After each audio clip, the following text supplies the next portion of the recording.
आप सभी delivery boys और राइडर्स के संघर्ष के नतीजे अब आने लगे हैं। और गुड न्यूज यह है कि केंद्र सरकार की मिनिस्ट्री ऑफ लेबर ने आप सबके लिए ड्राफ्ट सोशल सिक्योरिटी रूल्स अब जारी कर दिए हैं। ये रूल्स आप सबकी सोशल सिक्योरिटी को सुनिश्चित करने में मील का पत्थर साबित होंगे। मैं केंद्र सरकार की इस पहल का स्वागत करता हूं। और यह सिर्फ इसलिए नहीं हुआ क्योंकि बतौर सांसद मैंने आपका मुद्दा संसद में उठाया। ये इसलिए भी हुआ क्योंकि आप सब ने अपनी आवाज बुलंद करी। शायद इन प्लेटफॉर्म्स ने, कंपनीज ने आपकी आवाज नहीं सुनी, लेकिन सरकार ने सुनी, जिसका स्वागत होना चाहिए। ये रूल्स आपकी जिंदगी को कैसे बेहतर करने जा रहे हैं, मैं सरल भाषा में आपको समझाना चाहता हूं।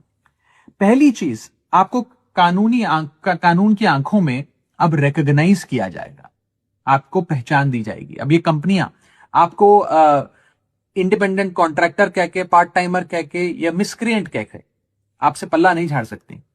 आपको बतौर वर्कर एक पहचान मिलेगी। दूसरी चीज, यदि आप किसी एक प्लेटफॉर्म के साथ साल में 90 दिन या एक से ज्यादा प्लेटफॉर्म्स के साथ साल में 120 दिन काम करते हैं, तो आप सोशल सिक्योरिटी के हकदार हो जाएंगे, एलिजिबल हो जाएंगे। तीसरी चीज जो होने जा रही है वो ये है कि आपका पंजीकरण होगा, रजिस्ट्रेशन होगा और सरकारी पोर्टल पर होगा, जिसके चलते आपको एक यूनिवर्सल अकाउंट नंबर मिलेगा और एक डिजिटल आईडी कार्ड मिलेगा, आपको एक सरकारी पहचान मिलेगी। अब कोई कंपनी एक सीक्रेटिव एल्गोरिथम के पीछे छुपकर आपको मिटा नहीं सकती, आपको आपकी आइडेंटिटी को रिमूव नहीं कर सकती। चौथी चीज जो होने जा रही है वो ये है कि अब ये कंपनियां लीगली बाउंड होंगी तमाम वर्कर्स को रजिस्टर करने के लिए, ये डेटा सरकार से शेयर करने के लिए और हर 3 महीने में इस डेटा को अपडेट करने के लिए। अब कोई बहाने नहीं, कोई एक्सक्यूजेज नहीं, कोई ये कहकर that we are just a tech platform कहकर कोई कंपनी अपनी जिम्मेदारी से भाग नहीं सकती। और अब आपको एक पहचान मिलेगी, जिसके चलते पांचवी चीज जो होने जा रही है वो ये है कि आप सबके लिए एक सोशल सिक्योरिटी फंड बनाया जा रहा है। ये सोशल सिक्योरिटी फंड में कंपनियां, ये प्लेटफॉर्म्स जो हैं, इनको अपनी आमदनी का एक परसेंटेज उसमें जमा करना होगा और ये फंड आपकी सामाजिक सुरक्षा पे खर्च होगा। ये कोई चैरिटी नहीं है, ये कोई सीएसआर नहीं है, ये कोई बहाना नहीं है, ये एक स्टैट्यूटरी रिक्वायरमेंट है, कानूनी जिम्मेदारी। और छठी और आखिरी चीज जो होने जा रही है वो ये है कि आप सबके लिए एक नेशनल सोशल सिक्योरिटी बोर्ड बनने जा रहा है, जो आपके वेलफेयर के लिए, कल्याण के लिए स्कीम्स बनाएगा, आपकी परेशानियां सुनेगा और एक एक्सपर्ट कमेटी इन तमाम चीजों पर अध्ययन करेगी।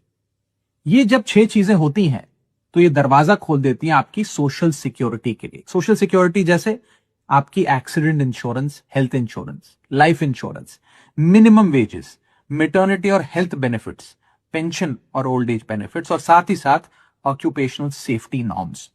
यानी कि आप सबको अब एक इंस्टीट्यूशनल रिकॉग्निशन मिलने जा रहा है। मैं आप सबको invisible wheels of the Indian economy कहता हूं, लेकिन ये प्लेटफॉर्म्स, ये कंपनियां शायद आपको मिसक्रिएंट्स कहती है, उपद्रवी कहती। और जब मैंने आप सबकी आवाज उठाई तो इन प्लेटफॉर्म्स में, कंपनीज में बैठे कुछ लोगों ने मुझ पर पर्सनल अटैक्स करे, मेरे परिवार पर निजी हमले करे। मैं कहना चाहता हूं कि मैं इन हमलों से डरकर भागने वाला नहीं हूं। मैं अंतिम सांस तक गिग वर्कर्स के अधिकार की लड़ाई को लड़ूंगा। I am pro business, I am pro industry, but I am not pro exploitation. संसद में सबसे ज्यादा शायद मैंने इनोवेशन, स्टार्टअप और एंटरप्रेन्योरशिप की बात रखी होगी, लेकिन एक्सप्लॉयटेशन का समर्थन मैं कतई नहीं कर सकता, क्योंकि सुरक्षा कोई नारा नहीं है, सम्मान कोई एहसान नहीं है और सोशल सिक्योरिटी कोई दान नहीं है। मैं अंत में आप सब गिग वर्कर्स को यह कहना चाहता हूं कि रख हौसला, वो मंजर भी आएगा, प्यासे के पास चलकर खुद समुंदर भी आएगा। थक कर मत बैठ जाना ओ मंजिल के मुसाफिर, मंजिल भी मिलेगी और मिलने का मजा भी आएगा। जय हिंद।